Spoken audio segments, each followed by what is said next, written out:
No programa de hoje, nós temos uma entrevista especial que eu fiz com o secretário de Estado da Saúde de Rondônia, Fernando Máximo. Ele fala das principais ações de enfrentamento à Covid-19 no estado de Rondônia. Agora no Justiça e Cidadania.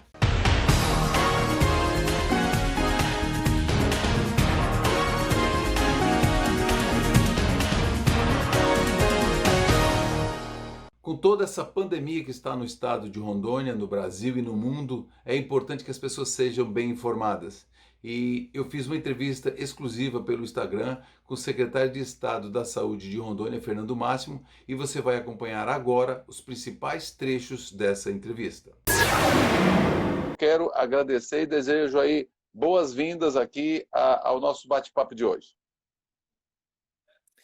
Eu que agradeço pela oportunidade, é um prazer estar aqui com você, com seus internautas aí, seus seguidores. É uma honra. Obrigado pelo convite. Doutor Fernando, como tem sido assim que chegou essa situação aqui em Rondônia, momento em que realmente chamou a atenção do estado de Rondônia, de nós todos que amamos Rondônia, e a gente quer, logicamente, que essa pandemia vá embora logo, mas como que foi os primeiros momentos dessa pandemia chegando aqui no nosso estado, fazendo as primeiras vítimas? Então, a doença chegou aqui no nosso estado no mês de março, né? Segunda quinzena do mês de março, dia 20. Sim. Nós tivemos o primeiro caso, um caso que veio importado de São Paulo para Ji-Paraná, cidadão que morava em São Paulo, mas esteve em Ji-Paraná e acabou sendo diagnosticado lá, foi feito o exame, ele voltou para São Paulo e aí começaram a apresentar casos em outros municípios, outras cidades, e aí depois Porto Velho se intensificou, Ariquemes, depois Ji-Paraná, né? E hoje a doença está mais grave, indiscutivelmente, em Porto Velho, né? Porque Sim. Ariquemes e Ji-Paraná controlaram bem a doença, são municípios que controlaram, Cacoal também. Né? Ariquemes, Cacoal e Ji-Paraná são cases de sucesso no controle do coronavírus, e Porto Velho, infelizmente, ainda tem uma taxa baixa de curados, um nível de complicação alto, um número de óbitos grande. Né? Então, Porto Velho é o nosso maior problema. Hoje nós estamos com a equipe também em Guajará-Mirim. Mandamos uma equipe para lá. Eu estive pessoalmente lá em Guajará com o pessoal. A equipe ficou lá trabalhando, ajudando, auxiliando, porque Guajará estava com alguns problemas sérios, né? Sim. A gente acompanhou. Uma taxa de mortalidade muito alta, né? Pacientes falecendo já logo no começo, que eram diagnosticados, e a gente desceu para lá, então, a equipe grande da Secretaria de Estado da Saúde, da AGEVISA, da Defesa Civil, do Corpo de Bombeiros, e gradativamente essa equipe trabalhando lá desde quarta-feira da semana passada, né? Hoje é o 7º dia da equipe, graças a Deus não morreu ninguém lá em Guajará-Mirim, né? De lá para cá. Então nós estamos fazendo uma força-tarefa, diagnosticar os casos mais precoces, coletar mais exames, né? Orientando a Secretaria Municipal a fazer isso, né? E essa taxa de mortalidade, quando nós assumimos que era uma taxa bastante alta, a taxa chegou a ser de 60% lá em Guajará-Mirim, e isso gradativamente tem diminuído, e diminuído de forma importante. Hoje nós estamos com 16% da taxa de mortalidade lá, e com fé em Deus vai cair mais. Né? Outro município que agora acendeu hoje a luz vermelha é o município de São Miguel do Guaporé, porque tivemos muitos casos, é um município pequeno, confirmaram nas últimas 48 horas um número imenso de casos, e nós também já voltamos os olhares para lá, já monitoramos, estamos em contato intenso lá com a secretária municipal, né, e com a equipe nossa aqui já fazendo planejamentos e fluxos para São Miguel do Guaporé. Né, a Secretaria de Estado não tem pernas para estar em todos os municípios ao mesmo tempo, mas é aquilo que eu falo, o Estado tem vários filhos, que são os municípios. Quando um está pior ali, está com mais dificuldade, está doente, a gente o outro vai lá e socorre. para ajudar. Então, antes da pandemia já existia o caos em Rondônia. Né? Quando nós assumimos o João Paulo, tinha pacientes no chão, pacientes nos corredores, pacientes naquelas garagens, tomando sol e chuva, mesmo pacientes internados tomando sol e chuva. Nossa. Então, já assumimos dessa situação muito grave. E aí vem uma pandemia, quando a gente está começando a se organizar, né, a construção do novo hospital já em trâmite final, aí, já que agora a gente lança edital já para construir pelo Build to Suit, né, o BTS, o novo Sim, sim. hospital. E aí vem a pandemia, a gente com leitos alugados em hospitais como Santa Marcelina e o Samar para tirar os pacientes do chão do João Paulo, ou seja, num caos completamente instalado, os leitos de UTI nossos sempre com 100% de ocupação antes da pandemia, com dificuldade de ter leitos de UTI, todo mundo se lembra disso, um monte de várias denúncias e televisão mostrando, isso há muitos anos.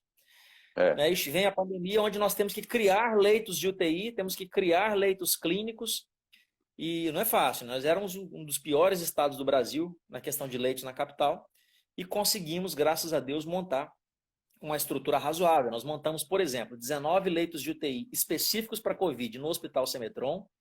Nós esvaziamos todo o Hospital Semetron, tiramos os pacientes, levamos para outros lugares e deixamos todo o hospital com 100 leitos especificamente para tratar Covid. Nós pegamos a AMI, que é uma unidade de terapia intensiva, que atendia os pacientes do João Paulo II, conseguimos tirar todos os pacientes de lá e montamos 35 leitos exclusivos para Covid na AMI, de UTI.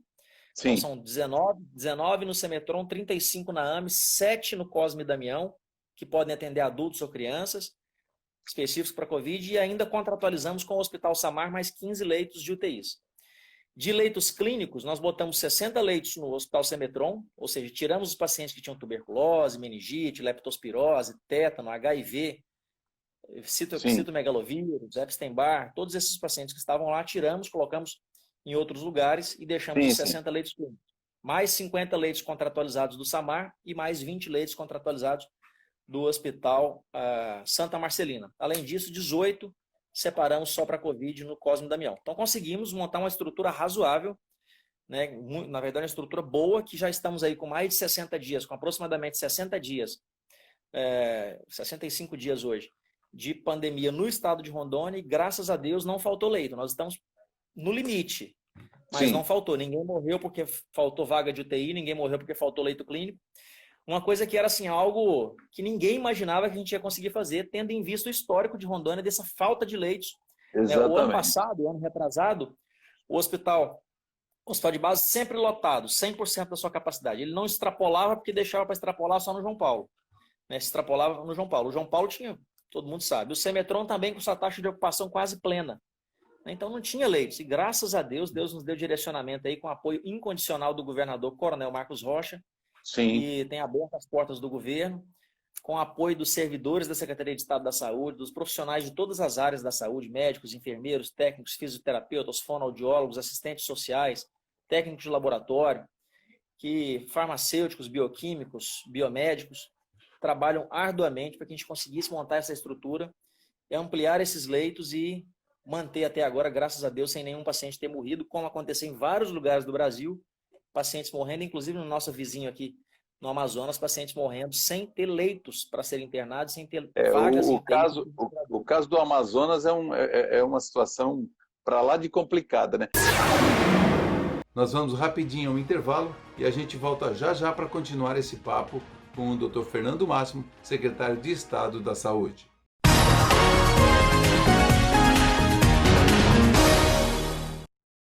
Estamos de volta e você acompanha a entrevista, os principais trechos da entrevista com o Dr. Fernando Máximo. Teve uma notícia com relação a leitos de UTI lá no Hospital do Amor. Isso aí também já é certo, é tranquilo? São quantos lá no caso? Uma ala, né? Tem duas coisas que estão acontecendo agora nos próximos dias, extremamente importantes. Uma delas é do Hospital do Amor. A Assembleia Legislativa, né, doou parte das economias que eles fizeram no ano passado, doou essas economias para a gente fazer um contrato com o Hospital do Amor. O Hospital do Amor tinha uma ala que estava separada, uma ala que nunca foi inaugurada, e eles vão passar então para a gente a partir da primeira semana do mês de junho. São 49 leitos clínicos e 12 leitos de UTI. E o Hospital do Amor é muito bom, porque todo mundo conhece a qualidade de atendimento deles, eles são fantásticos realmente, tanto aqui quanto em outras unidades que eles têm fora de Rondônia. Então ninguém discute a qualidade do atendimento do Hospital do Amor. Tem a vantagem de ser uma instituição filantrópica, então eles acabam não pagando impostos, acabam conseguindo colocar um preço um pouco abaixo do preço de mercado, porque tem essas e tem uma infraestrutura boa, né? Para atender. Fantástico. O prédio lá é muito bom. prédio é muito bom, realmente vai ser algo muito bom para acrescentar os nossos leitos. E além desses leitos do Hospital do Amor, que a gente terá a partir da... só voltando um pouquinho no Hospital do Amor, o pessoal ficou com medo vai ter medo de misturar Covid lá dentro. De contaminar, né? Não, pois é, eu vi a situação que parece que tem um outro acesso, o outro lado, não é isso? Quando eles me falaram que ia ser no Hospital do Amor, aí o pessoal preocupado, eu falei, gente, eu não fui lá ver, mas eu tenho certeza que com a qualidade que o Hospital do Amor tem, eles jamais deixariam isso acontecer. Já deve ter analisado todos os detalhes, na equipe de infectologistas e outros médicos, e analisado, eles não iam fazer isso, jamais deixar contaminar os pacientes. Não, exatamente. Então, a qualidade deles, a gente fica um pouco tranquilo. E o outro ponto, Celso, além do Hospital do Amor, é o nosso hospital de campanha. O nosso hospital de campanha. Isso que eu ia lhe perguntar, exatamente, se vai ter um hospital de campanha como tem nos outros estados? Vai ter necessidade Sim. disso? Já foi providenciado? Como é que está isso? Sim, já foi providenciado. Nos próximos dias já está saindo. Vai chamar o Hospital de Campanha de Rondônia, hoje chama o Hospital Regina Passes.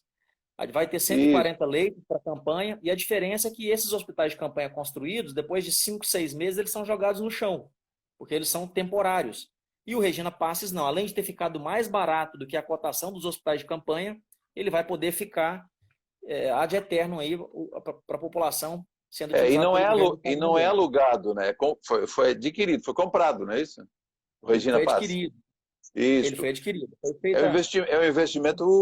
É um investimento mesmo, já para sempre, né? Existe aí alguma previsão, secretário, de decretar lockdown, por exemplo, às vezes até no São Miguel do Guaporé, o Guajará, o Porto Velho, algumas dessas cidades, existe algum tipo de previsão? O governo está estudando algum tipo de intervenção nesse sentido? Então, o decreto do governador, ele já prevê uma divisão em fases. Fase 1, fase 2, fase 3, fase 4, de acordo com alguns índices, alguns percentuais que o município atinja. Por exemplo, Guajará-Mirim e Porto Velho foram colocados na fase 1. Essa fase 1 é mais restrita. Ariquemes chegou a ser colocado também na fase 1. Só que Ariquemes preencheu alguns pré-requisitos muito rápido, até porque a taxa de curados em Ariquemes é muito alta, está muito bem controlado, merece os parabéns à Secretaria Municipal de Ariquemes, como eu já tinha falado aqui. E aí eles conseguiram, para eles avançar um pouquinho, aquela região precisava de ter mais leitos de UTI. E eles conseguiram, em 24 horas, terminar os leitos de UTI que estavam fazendo, e a Ariquemes saiu da fase 1, né, que é essa fase mais restrita, e já evoluiu para a fase 3. Nesse sistema, se o município consegue melhorar o número de leitos, diminuir o número de pessoas ainda com doença, aumentar o número de curados, etc., sim. E leitos de UTI, inclusive, pelo decreto, basicamente, a taxa de infectados nos últimos 7 dias e o número de leitos de UTI naquela região. Conseguiu melhorar isso, diminuiu a taxa de ocupação de UTIs, o município acaba melhorando de fase, consegue se abrir um pouco mais o comércio, consegue abrir um pouco mais as coisas. E, do contrário, a mesma coisa, o município começa a piorar, começa a ter um número grande de casos, o número de vagas na UTI daquela região começa a diminuir, de leitos vagos na UTI, e esse município acaba piorando. A gente tem que fechar, pelo decreto, acaba tendo que fechar um pouco mais o comércio daquele município. Eu estava fazendo andando pela zona leste de Porto Velho esse fim de semana e observei, e eu fiz questão de contar, mais de 80% das pessoas sem máscara. Nos bairros que eu andei, no sábado à tarde, mais de 80% das pessoas sem máscaras. Detalhe, várias pessoas se reunidas em grupo de 10, 12, contém um grupo até de 18 pessoas. Na porta de casa, conversando, se pegando, se abraçando, um tocando o outro, jovens brincando ali. Isso é muito ruim. Por que é ruim? As pessoas não entendem que esses jovens podem pegar a doença e vão passar com sintomas muito leves. E vão ser curados, a maioria. Mas esses jovens transmitem a doença para algum idoso, tio, pai, avô. E esses idosos, acima de 60 anos, é mais de 50% de mortalidade quando adquire a doença. Então, as pessoas têm que se conscientizar. Isso nos deixa muito tristes, porque a equipe da Secretaria de Estado da Saúde está trabalhando dia e noite. Um grupo que realmente... Eu, particularmente, chego aqui 7 da manhã, saio 10h30, 11 da noite, e é de segunda a segunda. Não tem mais intervalos, não tem mais sábado, domingo, feriado, não tem nada disso. Trabalhando muito mesmo. Articulando, criando fluxo. Agora, acabei de fazer uma reunião com médicos e secretários estaduais do estado inteiro, traçando protocolos. Olha o que está dando certo aí, o que está dando errado. A ciência está falando isso. Saiu um trabalho científico agora da Itália, dos Estados Unidos, da França, da Austrália. Estou lendo tudo, participando de videoconferências, inclusive com médicos do exterior. Estava há pouco tempo com médicos de Wuhan, na China, né, fazendo uma videoconferência que foi até engraçada, porque vários médicos chineses de máscara, falando inglês, com sotaque, com a internet às vezes um pouco ruim, e tinha uma médica que era gaga, inclusive. Então a gente tinha Meu Deus! dificuldade de entender inglês com chinês falando, mas a gente estava aqui aprendendo, tirando Nossa! dúvida, perguntando, Mas o esforço prevaleceu de o todos. esforço prevaleceu. Cada experiência que eles passam é extremamente importante para a gente. É muito Porque eles importante, porque viveram no epicentro, na fase inicial ali, e a gente com médicos de outros países e lendo artigos científicos também de tudo que é lugar do mundo aí, e sentamos hoje, inclusive agora à tarde, né, com o Dr. Sérgio Mello aqui, e falando com profissionais de todos os municípios do interior, secretários sim, de saúde, médicos e tal, e outros profissionais, falando de protocolos, falando do que tem de mais moderno, o que se pode fazer para tentar melhorar a sobrevida no nosso estado, que graças a Deus nossa taxa de mortalidade é em torno de 3,6%. O ideal seria não ter morrido ninguém, mas quando a gente compara com o exatamente. Brasil, que é de 6,9%, a nossa, graças a Deus, está bem abaixo da média do Brasil, mas nós queremos diminuir mais ainda, como estamos fazendo lá em Guajará-Mirim agora, né, atacando lá pontualmente para que a gente possa diminuir a taxa de mortalidade. Mas, voltando ao que você tinha falado, algumas pessoas não têm dado importância. Aí aumenta a contaminação, distribui vírus aí para todo mundo, e quando atinge os É. idosos, pode aumentar a nossa taxa de mortalidade. Vamos para mais um intervalo e a gente volta para a terceira e última parte da entrevista. A gente volta em instantes.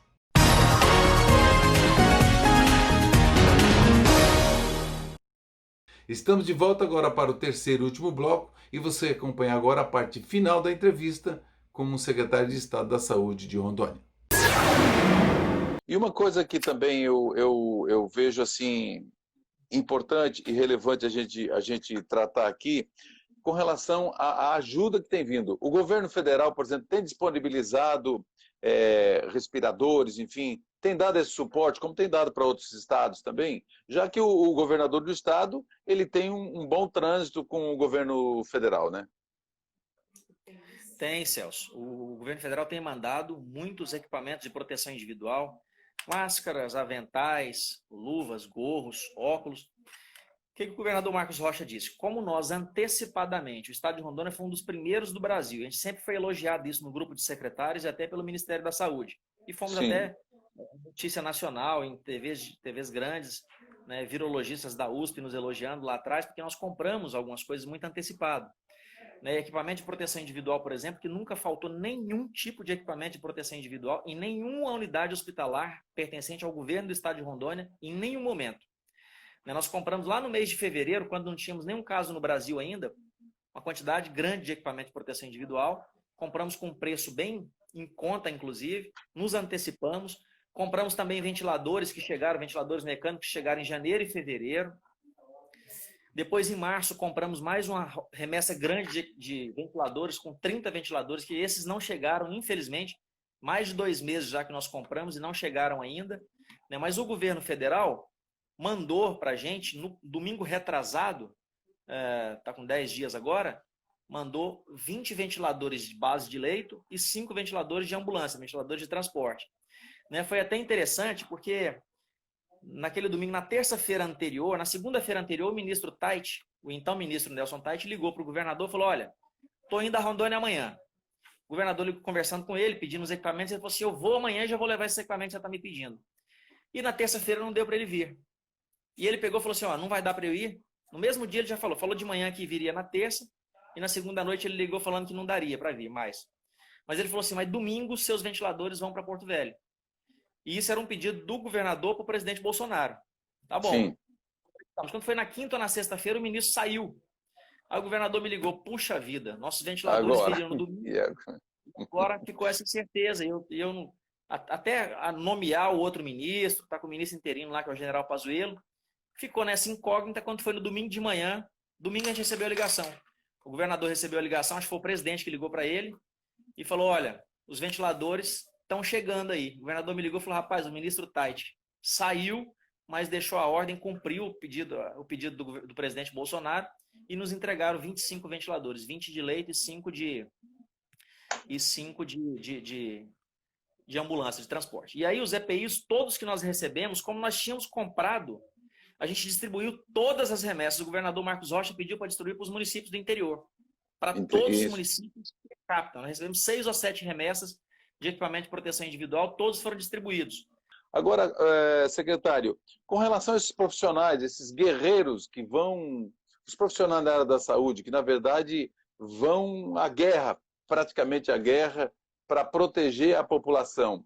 E às vezes, alguns deles até infectados, e muitos deles, como foi o caso do João Paulo, o caso do HB, com relação a equipamento de proteção individual e proteção também coletiva, nesse caso, esses profissionais estão servidos desse equipamento assim, para fazer frente a esse desafio? Porque as pessoas, logicamente, que com a contaminação de profissionais desse é baixa na linha de frente, né? Como é que vocês estão lidando, que a Secretaria de Estado está lidando com essa questão? Então, Celso, eu comecei a comentar sobre isso no começo. Existem protocolos do Ministério da Saúde e da Organização Mundial de Saúde. Esses protocolos são seguidos à risca. Em momento nenhum faltou equipamento de proteção individual, mas a gente distribui de acordo com o protocolo. Por exemplo, alguém que, eu quero uma máscara N95. E essas máscaras eram baratas antigamente, custava menos de R$1. Hoje tem máscara sendo vendida até R$60. Inflacionou, né? Graças a Deus que nós compramos lá atrás com preço baixo. Então, se o indivíduo precisa da máscara N95, o profissional de saúde, antigamente essas máscaras ficavam num lugar aberto, que qualquer um chegava, pegava a hora que queria e usava. Isso 1 ano, 2 anos atrás. Hoje não. Como estão muito caras e raras, a gente não pode deixar de desperdiçar. E é uma recomendação da Organização Mundial de Saúde. Então a gente segue exatamente o protocolo deles. E o protocolo diz, para tais e tais casos, tem que usar a máscara N95, que é aquela máscara que tem um biquinho na frente. Quais são os casos? Para quem vai fazer reanimação cardiopulmonar, intubação orotraqueal, aspiração do tubo, porque tem um contato, com aerossol de modo geral. Isso. Então, para esses casos, a gente tem máscara e nunca faltou. Nosso almoxarifado tem bastante, em todos os hospitais da rede hospitalar pertencente ao governo do estado de Rondônia. Tá. A gente não pode deixar de desperdiçar. Então, assim, a máscara N95, pela recomendação da OMS, pode ser reutilizada. A pessoa utiliza até ela não tá funcionando mais. E aí, para a pessoa pegar uma máscara nova, tem que trazer a antiga, entrega, e a gente dispensa uma nova. Isso é o que é recomendado pela Organização Mundial de Saúde. A gente não está fugindo nada. Tem que seguir um protocolo. Né? E o protocolo é da OMS e do Ministério da Saúde. Esse a gente segue à risca. Eu preciso do Face Shield, aquele protetor facial. Ele é descartável? Pela Organização Mundial de Saúde, não. Ele pode ser limpo, terminou de utilizar, ele é de plástico ali na frente, limpa, esteriliza, passa os produtos ali para matar o vírus, outra pessoa pode utilizar. Entendeu? Então, nós estamos seguindo rigidamente e não faltou em nenhum lugar nenhum tipo de equipamento de proteção individual. E uma coisa interessante é que o hospital que estava atendendo o Covid, que é o que mais atendia Covid, atendia desde o começo, é o Semetron. E o índice de infecção dentro do Semetron é muito baixo. Né? No João Paulo II, nós tivemos ali infecção de algumas pessoas e a gente não sabe ao certo como é que se deu isso, até porque não tinham sido atendidos pacientes com Covid lá ainda. Né? Mas teve infecções, teve profissionais infectados lá no hospital de base. Hoje tem no Semetron, tem no LACEN, tem nos hospitais do interior. Então tem muitos profissionais e graças a Deus já tem muitos também que voltaram. Tem muitos profissionais que voltaram a trabalhar. Né? Só para te passar o número aqui, são 353 profissionais que já estão curados e que já retornaram ao trabalho no estado de Rondônia. E hoje nós temos 852 afastados. Desses afastados, nós temos profissionais positivos, temos profissionais suspeitos, e tem que lembrar que ainda tem aqueles afastados que têm doenças, comorbidades, ou que têm acima de 60 anos, são do grupo de risco que também estão afastados. Agora, hoje, sob o ponto de vista do cidadão, sob o ponto de vista das pessoas, se a pessoa sente os sintomas, que já todo mundo sabe, não precisa a gente repetir, que todo mundo sente os sintomas realmente que pode ser a Covid. Qual é o procedimento que a pessoa deve fazer? Não, assim, na hora que sabe disso, onde que ele deve ir? Por exemplo, em Porto Velho. As pessoas têm que entender que existem os graus de responsabilidade. Tem grau do município, do estado e do governo federal. Isso é bem definido em lei. Então, os primeiros sintomas tem que procurar a prefeitura. Procurou a prefeitura. Se tiver que internar, aí é onde entra o estado. Realização de exame. Quem coleta a amostra do nariz, da garganta, é a prefeitura. Precisou, para fazer o exame, a prefeitura coleta e leva para o LACEN, que é um laboratório do estado. Aí o estado faz o exame. Então, os primeiros atendimentos vão ser sempre pela prefeitura, seja no Porto Velho, seja em qualquer lugar do do estado, qualquer lugar do Brasil. Então, vai procurar. Tem um 0800 da Prefeitura de Porto Velho, que é o 0800 647 1010, que a pessoa liga, tira as dúvidas. Tem um outro número também, que é o 0800 647 5225. Esse é do Estado? 0800-647-5225, também da Prefeitura de Porto Velho. Olha, então você anotou também? 0800-647. Os dois da Prefeitura de Porto Velho. Eu vou repetir o primeiro e o segundo. 0800-647-1010. 0800-647-5225. Ambos da Prefeitura da capital aqui de Rondônia. E do Estado... É porque, na verdade, ele primeiro vai ao município, né? Depois, né, o Estado toma conta... Tem que ser pelo município. Então, quem atende no CEM, que é o Centro de Especialidades Médicas, localizado ali na Rio Madeira, com a 7 de setembro, é da Prefeitura, as UPAs são da Prefeitura, Ana Adelaide é da Prefeitura e é onde dá o atendimento inicial. Aí, quando precisa internar, o médico atende, determinou que precisa internar. Aí sim vem para as unidades do Estado que estão sob nossa gestão. Certo. Aí sim, internou, vai mandar para o Semetron. O Semetron pode internar no Semetron nos leitos clínicos, na UTI, tem a AME, no Samar ou no Santa Marcelina. Quem vai definir isso é o Semetron. Mas o atendimento inicial, tanto em Porto Velho quanto nos demais municípios, é pela Prefeitura. Eu gostaria que o senhor deixasse o seu recado final aqui, agradecendo, porque o seu tempo é precioso, especialmente nesse momento. Se você pode ficar em casa, especialmente os grupos de risco, não saia de casa. Né? Fique o tempo todo. Se você pode, se você é grupo de risco, se você não está trabalhando, por favor, não se aglomere. Evitar festas, evitar jantares com muitas pessoas, churrascos, evitar o futebolzinho. É por um tempo só, as pessoas têm que entender, Celso, que não é para o resto da vida. É um tempinho até passar a pandemia. Acabou a pandemia, volta a fazer tudo normal. Evitar velório. Velório é um dos lugares que mais contamina as pessoas. Então, não ir para velórios. Pelo amor de Deus, velório, as pessoas se abraçam, pegam na mão, se cumprimentam e transmite muito vírus. Deve evitar. Né? Então, é isso. Eu gostaria de pedir para quem está nos assistindo aí, que acredita em Deus, de vez em quando faça uma oração por mim, faça pela Secretaria de Estado da Saúde, pelo governador Marcos Rocha. Nós temos trabalhado dia e noite, a gente precisa muito de proteção, né, para que Deus nos abençoe, para que Deus nos dê direcionamento, nos dê luz para fazer as coisas certas, para atender a saúde da população de Rondônia. Muito obrigado, meu irmão. Um forte abraço. Obrigado pela oportunidade. Que Deus lhe abençoe. Eu que agradeço. Este foi o Justiça e Cidadania de hoje. Você pode acompanhar os principais trechos da entrevista com o secretário de Estado da Saúde de Rondônia, Fernando Máximo. Viu a importância da prevenção, a importância também de você evitar o aumento da contaminação. Fique em casa. Obrigado pela sua audiência e até o próximo encontro.